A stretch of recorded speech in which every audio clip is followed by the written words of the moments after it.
È un compleanno importante, sono 15 anni per la casatella trevigiana DOP in questo 2023. Ci saranno dei grandi festeggiamenti. Nel frattempo si è svolta a Quinto di Treviso l'assemblea dei soci del consorzio. Andiamo a sentire dalle voci dei protagonisti il bilancio dell'anno passato.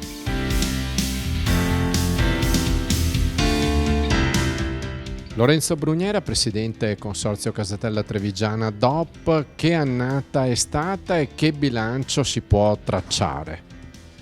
Ma l'annata è partita molto difficile perché sappiamo tutti l'aumento delle materie prime, l'aumento energetico, perché si parlava solo di aumenti, no? Dopo il Covid, la guerra e quant'altro, no? Credo che sia stato un inizio veramente pauroso, le energie poi erano state devastanti. Piano piano abbiamo capito come si poteva reagire e sopravvivere a questo. L'annata tutto sommato non si è neanche chiusa male, si è chiusa con degli aumenti di consumo di casatella trevigiana, derivante anche dal poco latte che arrivava dall'estero, invece bisognava consumare il latte italiano, con un aumento conforme poi noi trasformatori del 5, del 7, del 10%, e questo è stato molto positivo. Poi il prodotto è eccezionale, è buono, è un prodotto a pasta fresca, senza scorza, si presta a mangiare con tutti, ammatecato con un risotto, crostini, si può fare qualsiasi cosa. È stato positivo. I nostri 10 produttori che abbiamo nel territorio, perché sappiamo tutti che la casatella trevigiana ha un disciplinare molto stretto, deve essere rotonda, nello stesso tempo deve essere prodotta in provincia di Treviso e i caseifici in provincia di Treviso, ma il latte è della provincia di Treviso, vuol dire acqua, aria e agricoltori della provincia di Treviso. Questo sicuramente, noi siamo orgogliosi di tutto questo come allevatori, no? E anche gli allevatori cercano di portare sempre più in evidenza questo prodotto con un latte sempre migliore, perché lavoriamo, il disciplinare della casatella porta ad avere un latte sempre migliore, un latte perfetto, vorrei dire.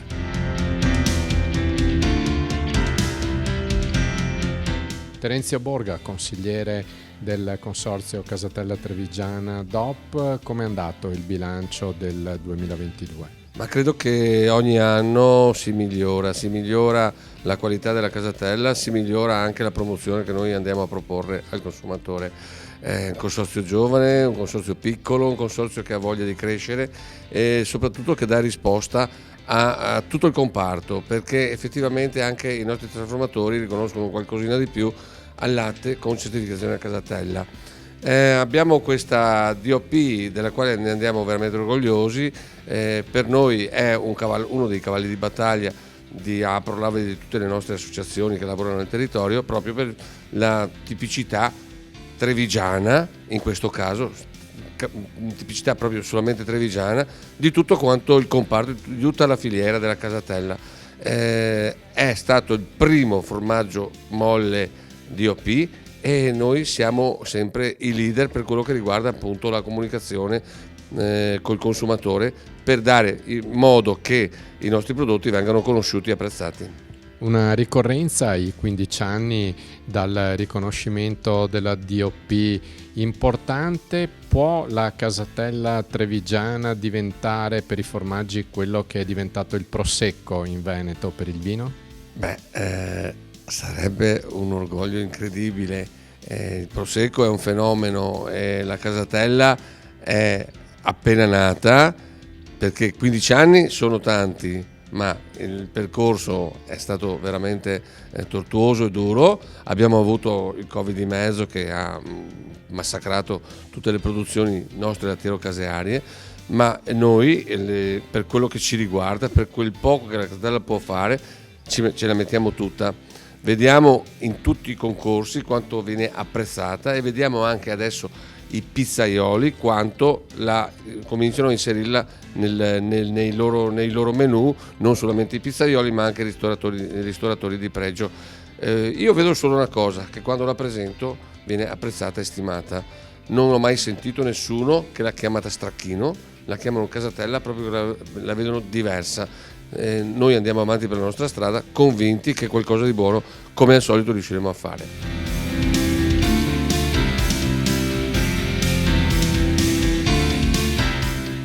Federico Canera, assessore regionale all'agricoltura e al turismo. La casatella trevigiana DOP è uno dei vanti tra i formaggi del Veneto, uno dei più importanti. C'è anche un anniversario importante nel 2023.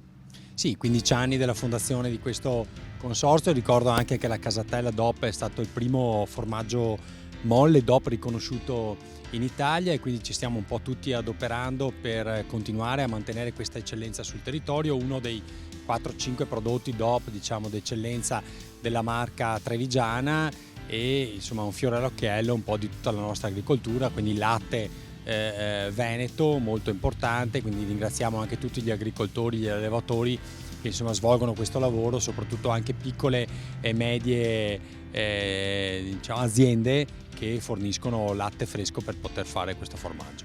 Un formaggio che è anche l'occasione per visitare un territorio. A questo si lega l'aspetto del turismo gastronomico, di un turismo lento che può essere fatto a piedi, in bici, con tanti mezzi all'insegna della sostenibilità. Sì, la fortuna del Veneto e in particolare della marca trevigiana è proprio quella di avere molti prodotti sul territorio, molti percorsi, e l'abbinamento, il connubio turismo-agricoltura diventa fondamentale anche per i tanti turisti che sono nel nostro territorio e che possono fare gli ambasciatori anche di questi prodotti. Abbiamo il compito di promozionare meglio la casatella, magari in abbinamento anche con gli altri prodotti tipici del territorio. Penso in particolare al prosecco, sul vino, quindi un prodotto non concorrenziale con la casatella DOP, ma che abbinato funziona benissimo e che ci può permettere anche di far conoscere anche a livello internazionale questo prodotto, il tutto per migliorarne la produzione e ovviamente anche la redditività per i nostri agricoltori.